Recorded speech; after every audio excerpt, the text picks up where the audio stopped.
자, 양형입니다.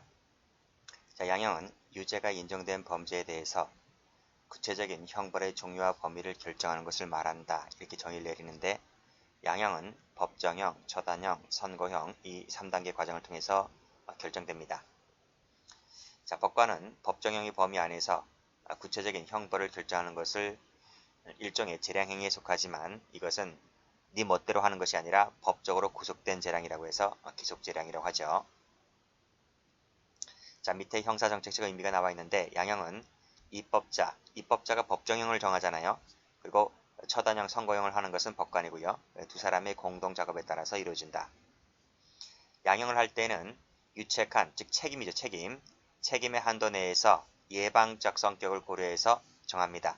자, 밑에 조문 나와 있는데요. 자, 형법 51조 양형의 조건 나와 있죠.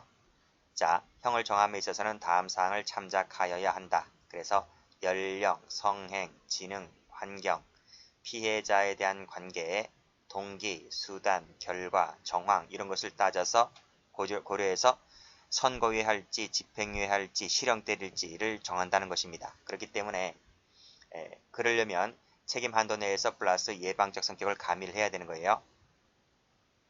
그래서 밑에 양형의 기초 나와 있죠. 기초에서 세 번째 점을 보시게 되면, 두 번째 점 보시게 되면 책임 원칙, 양형은 이 책임 한계를 벗어날 수가 없는 것이고요. 절도를 저질렀다면 절도죄 책임을 져야 되잖아요. 그 한계 내에서 밑에 다양한 형벌을 고려하지 않으면 안 된다. 그래서 그 다양한 형벌이라고 하는 것은 그 예방적 성격을 반드시 고려를 해야 된다는 것이에요. 자, 됐고, 양형 기준표는 판결에 대한 예측 가능성을 담보하고 국민의 권리를 보장하기 위한 수단이 될 수 있다. 이렇게 보고 있고요. 법관에게는 그 양형 기준표라는 게 있죠. 그 기준표에 따라서 형을 정하기 때문에 예측 가능성을 담보하고 국민의 권리 보장이다. 이렇게 말하고 있는 것입니다. 그리고 양형에서 가장 기초가 될 것은 행위자의 책임, 그 다음에 형벌 목적이다. 이렇게 되어 있고요. 자, 양형에는 법적 구속요건 표지에 해당하는 사정은 다시 고려가 될 수 없다는 이중평가 금지 이 원칙이 적용된다. 이것도 봐두시고요.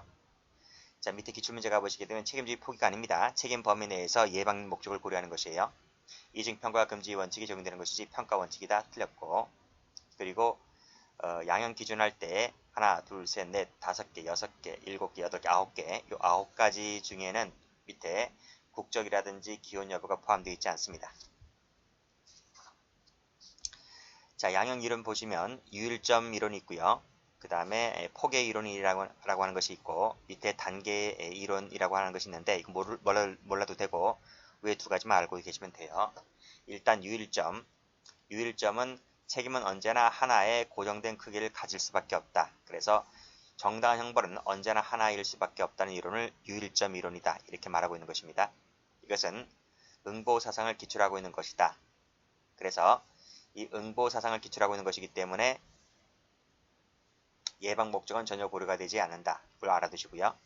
그 다음 폭의 이론이라고 하는 것은 재량 여지 이론이다. 이렇게도 불려요. 그래서 책임에 상한 형벌은 위에처럼 하나의 고정된 크기를 갖고 있는 것이 아니라 폭으로 존재한다는 것입니다. 상한 하한을 갖고 존재한다고 보는 것이기 때문에 이 형벌에는 항상 범위가 있는 것이고 이 범위에서 상한과 하한이 결정된다. 이렇게 보고 있죠. 그래서 법관은 책임에 상하는 그 형벌의 범주 안에서 그 뭘 고려한다? 예방적 성격을 고려한다 라고 하는 것이죠. 그래서 예방을 고려했는가 하지 않는가를 잘 봐두셔야 돼요. 그래서 유일점 이론은 예방을 고려하지 않았지만 폭의 이론, 재량 여지 이론은 예방의 목적을 고려했다. 이 정도만 알고 계시면 돼요. 자, 그 다음 밑에 기출문제 나와 있죠? 정리하시고 뭐 위가 이론 이런 것은 뭐 단어만 알아두세요. 단어만. 위가 이론, 단계 이론이건 단어만 알아두시고 이건 보지 않아도 괜찮습니다. 됐죠? 자, 다음 페이지 가보시게 되면 양형의 합리화를 볼게요. 자, 이는 지역 간의 불균형, 그 다음에 개인 간의 편차 등 그 양형의 불공정성을 방지하기 위한 것이다. 그랬죠? 이 합리화 예가 중요한데요. 이게 중요한 거예요. 그래서 공판 절차 이분론, 판결 전 조사 제도, 검사 구형의 합리화, 양형위원회를 설치하는 거, 양형 기시표를 활용하는 거, 정예측표를 활용하는 거, 판결서에 양형 이유 명시하는 것 요것을 볼 텐데 그게 바로 밑에 나와 있는 거예요. 밑에 나와 있는 거 제목. 그래서 이 제목을 좀 꼭 좀 봐두시기 바랍니다. 요 내용들 그 내용들보다는 일단 요 동그라미 친 거 있죠? 동그라미 친 것이 이 양형의 합리와 방안들이다 이렇게 봐두시면 돼요. 요거 그쵸? 총 몇 가지예요?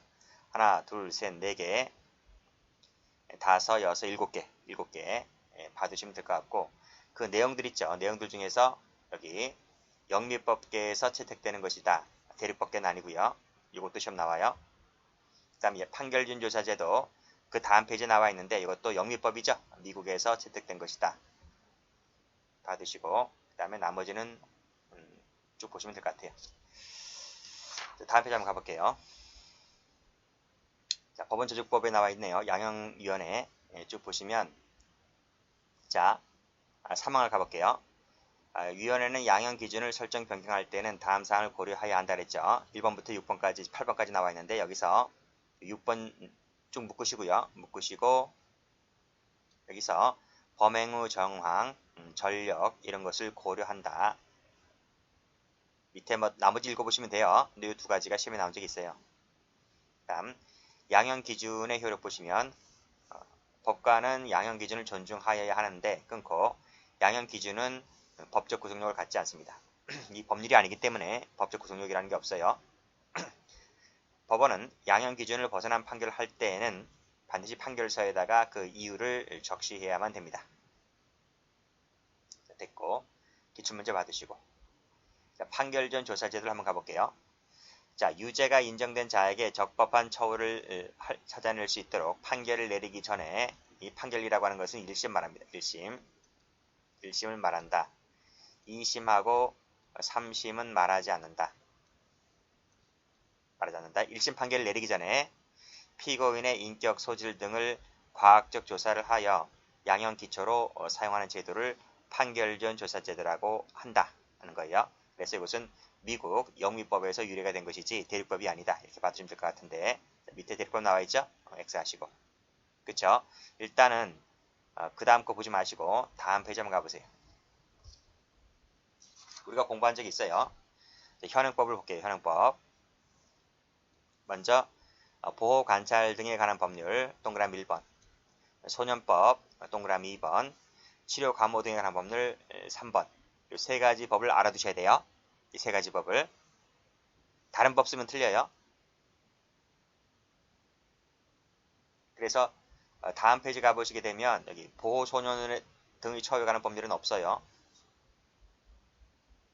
우리 세 가지 법률 다 배우잖아. 앞에서 전 시간에서요.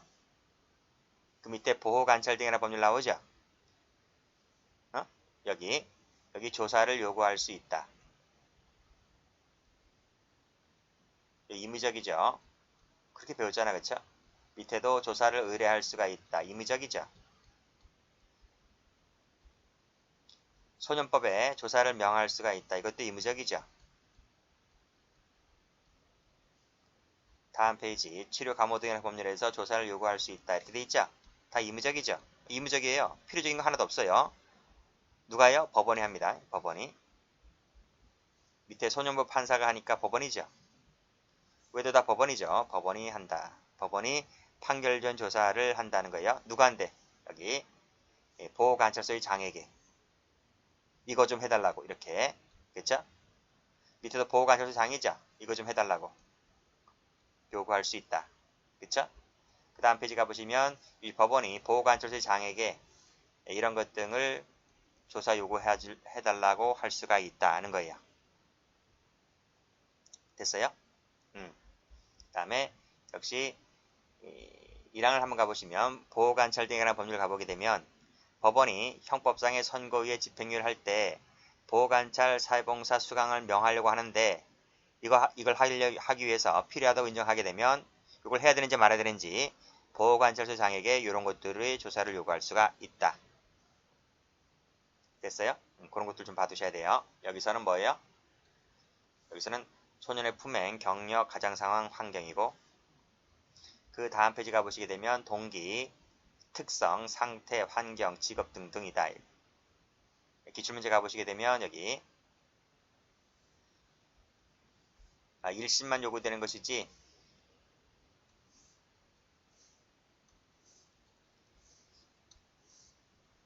왜 그러지?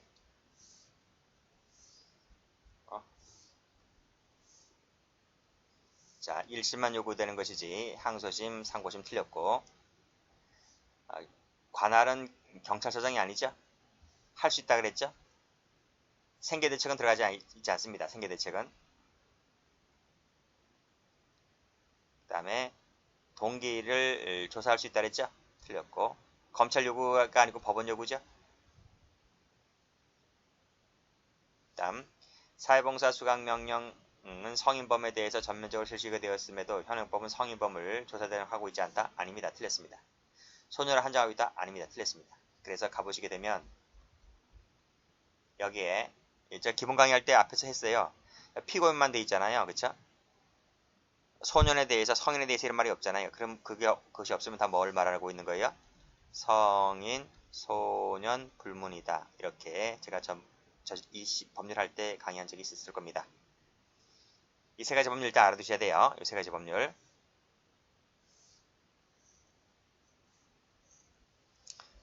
자, 그러면 앞에 지 가보시게 되면 자, 사실심리 절차와 양형 절차를 분리하는 소송 절차 2분론을 전제했을 때 의의가 있다는 것이죠. 미국에서 유리가 됐다. 그 다음에 법원이 피고인과 변호인에게 논박할 수 있는 기회를 충분히 제공하도록 하고 있다. 장점 볼게요. 양형 합리화에 도움이 되고 같은 말이죠. 밑에 것도 같은 말이다. 그 다음에 무죄 판결할 때 소송 경제에 유리하고요. 개별 최후할 때 활용될 수가 있고 변호 활동에도 도움이 될 수 있어요. 이것도 같은 말이죠. 그렇죠? 변호권 보장, 인권 보장에 기여한다. 다음 지역사회에서 범죄인 처우 지침으로 활용이 될 수가 있고 보호관찰에 도움이 될 수 있고 그래서 보호관찰 등의 법률이 나와 있잖아요. 보안 처분에도 기여를 한다. 다음 페이지 보시게 되면 별 반론 기회가 없기 때문에 직권주의 부활이라고 하는 비판점도 있고 직권주의화를 초래할 수 있다. 이것도 같은 말입니다. 그렇죠? 자, 신속한 진행을 저해하고요. 다음 그 정보 제공자들이 주로 가까운 친지가 되는 것이기 때문에 이 친지와 피고인과의 관계를 해칠 우려가 있다. 자, 조사를 정밀하고 과학적으로 행해진다고 해서 반드시 유리하지는 않는다. 그리고 소송법상에는 엄격한 조사가 요구가 되는데 판결진 조사는 엄격한 조사 요구는 동떨어진 조사다. 이런 비판점도 있고요. 전제 조건 볼까요? 인적 물적 설비를 보완해야 되고요. 그 기관을 어디로 할 것인가 이것이 논점이 될 수가 있겠고 그 다음에 반대 신문권이 보장돼야 한다는 점 그 내용을 피고인과 변호인에게 공개해야 한다는 것들 이런 것들이 전제가 되었을 때 그 의의를 갖는다 이렇게 보시면 될 것 같아요.